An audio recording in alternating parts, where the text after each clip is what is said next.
it's Stacy again. This is the second video that I am creating for ActivInspire Studio. We're going to go over the tabs at the top as well as the toolbar. Hopefully time will permit. So I'm going to start off with the File tab. Here you have New Flip Charts. If you click on that, it opens a new flip chart labeled Untitled. You can also choose the size of your flip chart, screen size. They have 3 different other sizes, and you can also do a custom size flip chart. Open, when you click on it, it takes you to where your files are saved. You can open up a flip chart. Open Recent. Any flip chart that you have opened recently on that computer will be in that list, and you can always clear the list. You can close the flip chart, save the flip chart, you can save as. There's a summary and publish. You can submit completed flip charts to Promethean Planet. You can send via email, and you can import. Importing is awesome. I use it all the time. You can import PowerPoints into your flip charts, which is really cool. You can import them as images or objects. I like to do them as images. You can also import a PDF. I'm going to show you how to do that. So you click on Import in PDF and find the one that you want. I think mine are on my desktop. And I'm going to click on a metacognition tool pack. And you can have the original PDF page size. You can custom it. You could do all the pages, or you could do just certain pages. You can import it into a new flip chart. You could put it at the beginning of the current flip chart or the end of the current flip chart. For now, I'm just going to import it into a new flip chart. Click Import.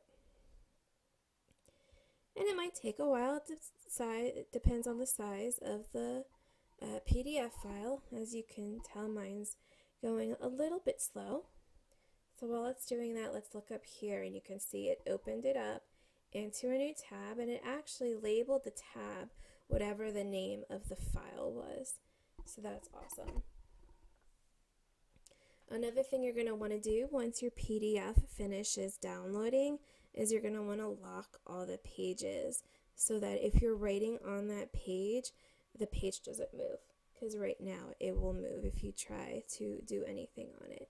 So as soon as it finishes importing, I'll show you how to do that. Let's just wait a second here.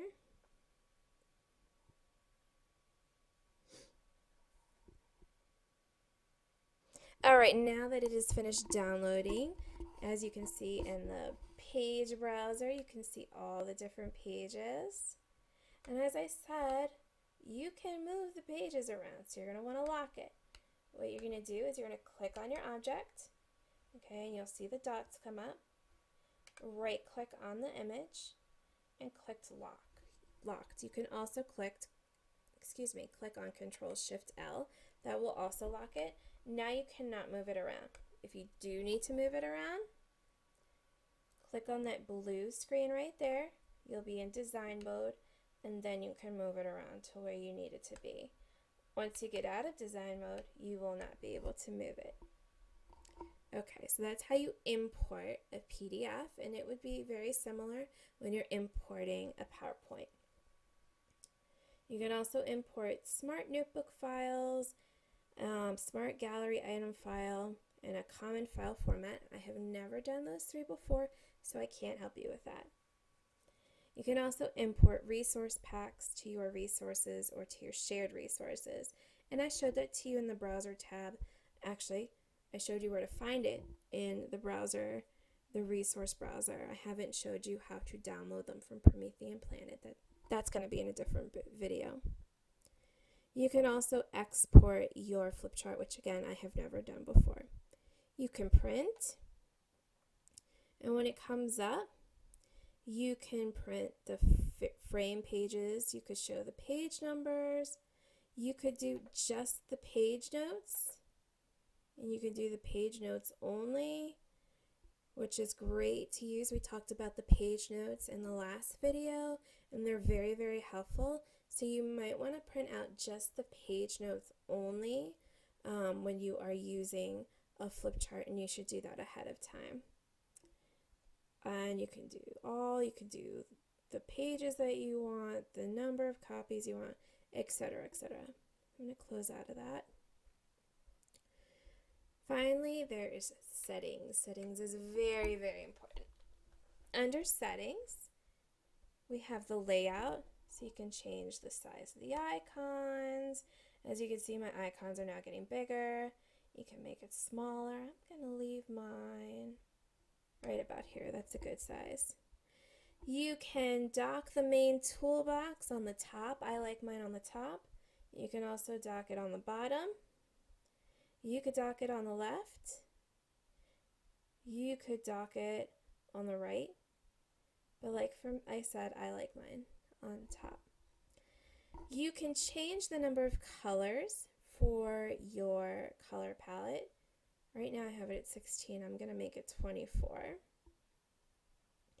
You can do the same thing with your dual toolbox, which is going to be on if you're using the dual setting when you have two people up at the board. Again, dock left, dock right, or floating. And same thing with the colors. Browsers, I showed you that earlier. Dock left, dock right, floating. Menu bar, you can dock at the top or bottom. Document tabs, you can dock at the top or bottom. The document tabs are these up here. Okay.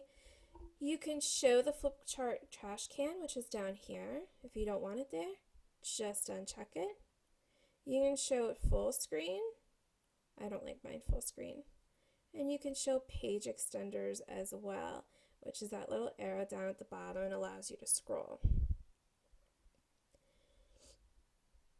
Here we have the commands. Okay, these are all the commands that are up here. If you go through the commands and you decide that there is something you want, like I know, I want the clock. So I'm going to click on clock and I'm going to click on add. And as you can tell, it just appeared up there. So now there's another one that I want. The dice roller. Okay, so I clicked on dice roller. I clicked on add. It is now up there. Very, very important. Anytime you add anything or change anything in your settings, you're going to want to save it before you continue. Now let's say there's something on your toolbar you don't want. For example, I know I don't use the connector. So I'm going to click on connector and I'm going to remove, and it puts it back over here. Okay, so anything that you don't want on your main toolbox, you can just click, like I don't want insert media from file on my main toolbox. I'm not going to use it all the time. So I'm going to click remove. It'll be over here if I ever need it again. And I think that's it. I'm going to save it now. Alright, and now we're going to go to user defined buttons, which I don't think I have any, so we're going to skip that one for now and go to settings. Okay, the clock tool, which I put up here. You can do it as an analog clock with clock numbers, a second hand. You can do digital. You can do it 24 hours, seconds, AM, PM, and showing the date. So you check what you want and uncheck what you don't want. Design mode. The design mode is when you are clicked on the red square, when it's red instead of blue. So when you're in design mode, if you want these things to happen, you click on them. If you don't, uncheck it. So for example, it has allow locked objects to be edited. That's what I showed you earlier when I locked something and I could only move it around when I was in design mode. So that's an important thing to know. You can show hidden objects in design mode. Check this out, see what you do and you do not want when you are in design mode. And when you're done making your changes, don't forget to hit save. Next is the dual mode active boards. Okay, so you have touch input handling. You can ignore the touch, you can use the touch instead of the pen, etc., etc. Go ahead and take a look at your options there. They have a default tool for touch, default object interaction mode, enable page turn gestures, enable touch pan and zoom. Touch pan and zoom is really cool. I wish I could show it to you, but since I'm doing this from my laptop, I can't really do that. It's more of a finger touch thing. Effects. Okay, here you can change the spotlight and the reveal tool. I know I haven't showed those to you yet, but the spotlight tool, you can make the border bigger or smaller.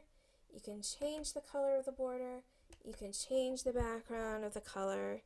You can make it translucent, a translucent border or a screen. You can right click to capture images. And the reveal tool, you can also change the color of the reveal tool. I don't like mine black. I think it's sad, so I'm going to make it yellow so it's nice and bright. And just as before, since I changed something, I'm going to now click Save. And it says Profile Saved successfully. On your flip chart, you can change your world color. As you see right now, mine is purple. I'm going to change it just for fun. Well, let's choose a color from here. I'm in a yellow mood today, in case you couldn't tell. Click OK. I'm going to save it. And it's not going to show up until I click out of here. So we'll have to wait to see that, but I promise you it works. You can have the page scale be a default page scale. Same with the size. Same with the color itself of the page you're working on. You can have turn effects when you are turning pages. I don't usually use turn effects because they can be distracting for the students, and then they pay more attention to the turn effects instead of what you're trying to teach them. You can have a duration for the page turn. So that is that. Flip chart objects. You can have a container center tolerance. You can have a default resource library. Aha! So earlier I showed you the resource library under the resource browser, and I told you that the shared resources was the default that it would always go to. But you can change it to my resources. So that's the one that will always show when you open up the resource tab. You can have a view mode, a list or a grid, and you can change the thumbnail size. So I'm going to go ahead and save that. You have your language, your learner response system, which is your ActivOats or your active expressions. You can have a question timeout. You can have the questions in the current flip chart. All sorts of options for you to use. You can change it to ActivOats instead of active expressions. For multimedia, you can show a sound controller. You can show controls for Flash, etc., etc. You have options for online settings.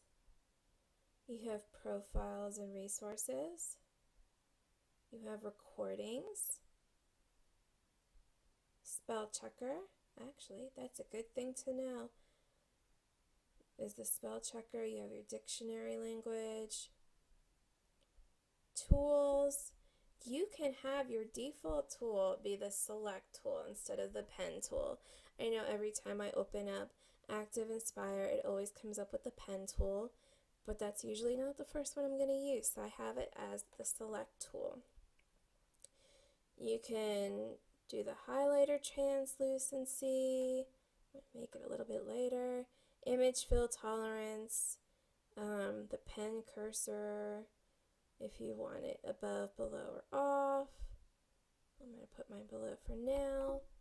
You can change the color of your math tools, shape tool, gives you options. A dice roller, because I have my dice roller up there. My dice speed and the number of dice that you use. Calculator, all sorts of fun things. Again, I'm going to save.